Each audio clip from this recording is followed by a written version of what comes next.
It's 1 p.m. here in Harare, Zimbabwe's capital. Welcome to ZTN News Blitz. A look at our top stories. No joy for Marry Mubaiwa as bid for freedom flops. Zim targets long-term savings. 12 passengers killed in plane crash. And in sports, Zimbabwe's football champions rumble in the Egyptian pyramids as they clash with giants Ahly. Marry Mubaiwa, the wife of Zimbabwe's Vice President Constantino Chiwenga, entered day 14 today behind bars. Mubaiwa is accused of trying to kill the Vice President while he was in hospital in South Africa earlier this year. She's also facing foreign currency externalization, money laundering and fraud charges. She has appealed at the High Court against the dismissal of her bail application by a Harare magistrate. She appeared in court today for the continuation of her appeal, and the hearing was postponed to next Monday. Her lawyer Tawona Makura speaks. We appeared before the judge. We didn't have a copy of the record, which we informed was not proofread and signed by the magistrate. So we got an adjournment to allow us to go and handle that issue, which has been dealt with. The judge now has a copy of the record. The only problem is that the judge wanted to relate to the record because a matter that's coming up for appeal requires the court to also look at the record and come to conclusions as to whether or not the magistrate in the other court misdirected himself. So the judge has ordered the state to respond to our application by 11 a.m. on Monday, and then the matter will be held on 9 a.m. on Tuesday.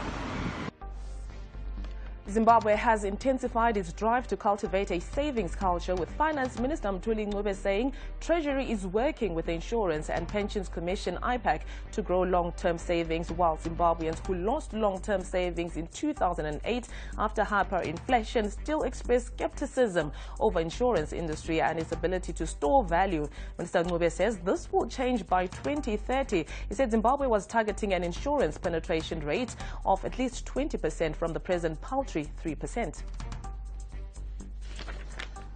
We have an ambitious target in our vision, 2030 vision. Through the TSP, we expect savings to grow, rather the penetration of the industry to be about 20%. We believe that's the level at which we make a meaningful dent on our savings building roadmap. We're also aware that on the short-term insurance sector, penetration is about 3%. We expect to be higher on the pensions, just below 9%. But we expect it to move up. It will. A Kazakh airliner crashed into a building shortly after takeoff earlier today, killing 12 passengers. At least 60 others were injured. The aircraft belonging to Bek Air was leaving Almaty, Kazakhstan's largest city, for the capital Nur-Sultan. Bek Air was cancelled all its flights, while Almaty Airport said it was operating normally and the flight schedule was unaffected. There has been conflicting information about the death toll. The Interior Ministry initially said 15 people had been killed, but it later published a list of victims that mentioned only 12 dead, including the captain.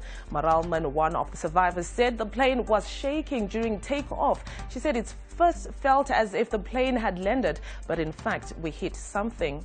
Moving on to sport, we head to Egypt, where Zimbabwe football champions FC Platinum will play Ahly in a CAF Champions League group game tomorrow. The Platinum Miners are bottom of the table after losing their first 2 games, while Ahly have won all their last 13 home matches in the Champions League. Speaking from Egypt, FC Platinum midfielder Perfect Chigwede said the match is a chance to market themselves and the club. Everyone wants to play the game so that we can make our names, we can make FC Platinum a good brand. FC Platinum assistant coach Patrick Mandija remains confident the job will be done. I believe in football, anything can happen. I'm looking forward to a good game. I can assure you, can give you a surprising result come match day. UEFA President Alexander Seferin is expected in Zimbabwe today for a 12-day vacation. The Slovenian will be accompanied by his family and they will be based in Victoria Falls. They will also visit other resort areas in the country that include Binga, Hwange National Park, Matopos, the Great Zimbabwe and the Eastern Highlands. Seferin will also meet COSAFA President Philip Chiangwa to discuss some football projects for the Southern African region. In cricket, round 3 of the games in the Zimbabwe Logan Cup are underway in the capital Harare. New team, the Rangers, are playing the Rhinos at Harare Sports Club. The Rangers narrowly lost their first game to the Eagles last weekend. The Eagles have 2 wins from 2 and are playing the Tuskers at Takashinga. In the English Premier League, Aston Villa beat Norwich 1-0 to end a 4-match losing streak and move within a point of safety. But Zimbabwe's marvellous Nakamba was not at his best and was substituted 11 minutes into the second half.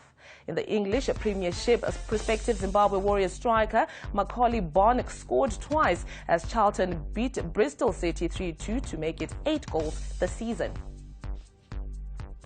And that's all we had for you on ZTN News Blitz. For more news, visit our website, ztn.co.zw, and our other social media platforms.